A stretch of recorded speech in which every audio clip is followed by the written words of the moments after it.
So now we're going to start talking about regular polygons again. So recall that a regular polygon is both equilateral and equiangular, right? Meaning that all the side lengths are the same, right? And all of the angle measurements are actually the same, okay? It talks about the center, right? So the center of this regular polygon, in this picture it's the center C, okay? It's equidistant from the vertices, right? So C is equidistant to G, or C to G is the same length as C to H, which is C to D. So all these tick marks here, that's just what they're saying, okay? All that, it's equidistant, okay? Now our new vocab word is the apothem, okay? And the apothem is the distance from the center to a side, right? So again, the difference from the center to a vertex and then the center to a side, that is a difference there. So the apothem in this case is this dotted line here that just goes to the very middle, okay, of those sides. Okay, so that's the apothem, and then remember they take the right angle path, okay, so it forms those 90-degree angles there, okay? And so the last thing that we need to discuss is that of what a central angle is. So it says a central angle of a regular polygon has its vertex at the center and its sides pass through the consecutive vertices. Okay, and so again, here's our center. Okay, and the central angle basically is going to mean that you know all these angles here are going to be the same, right? So this one and this one and this one and all these angles are actually going to be the same. Okay, so that's what it means by the consecutive vertices, right? So all these vertices that are in a row. Okay, so each central angle has a measure of a regular n-gon.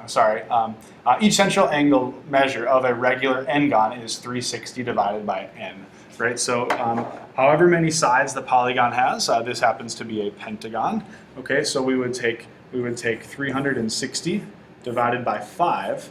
Okay, and we'll go to our calculator here and say, all right, well, what's 360 divided by 5? Okay, and we get that this is 72 degrees. Okay, so therefore, each of these angle measures here is going to be 72 degrees. So this is going to be 72 degrees. This is 72 degrees. This is 72 degrees. This is 72 degrees. And this is 72 degrees. Okay, so again, all of those, they just add up to 360.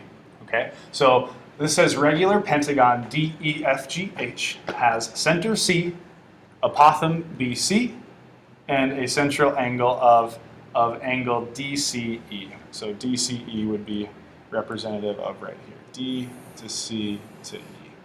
Okay, and that's all we're looking for right there. Okay, so let's see what we talk about next here, more like the area applications here. Okay, and so we're going to kind of start right here. I've repeated a little bit, so we're going to start right here.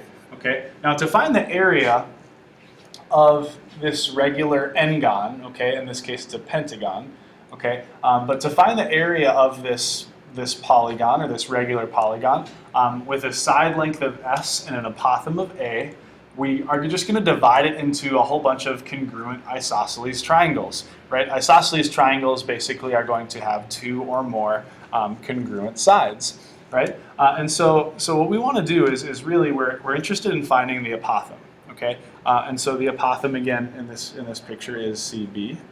Okay, we already know these sides. Okay, they're all going to be the same. Or we don't necessarily know them, but we know that they are the same. Okay, and so we're really interested in a couple things. Okay, so each triangle we can find as basically the area of a triangle. Remember, is 1/2 times base times height. So we take 1/2 times the base, which we can call is like a side length here. Okay, so 1/2 times this times the height, which is this. Okay, and so that's basically what we can do. And then, well, if we have 5 of those particular triangles, we can just multiply that number by 5 and we get our area, right? So again, area of a triangle. I'll write this a little bit differently. The area of a triangle equals 1/2 times base times height. Okay, so or in this case, it's 1/2 times the apothem, right, times the side length.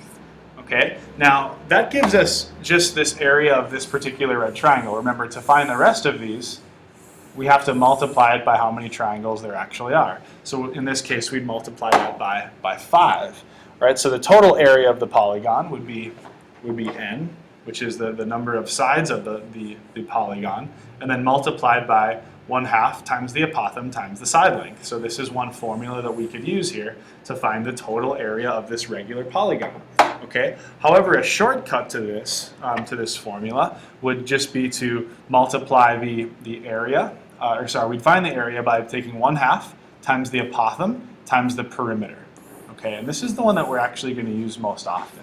Okay, so again, the area is going to be equal to 1/2 times the apothem times the perimeter.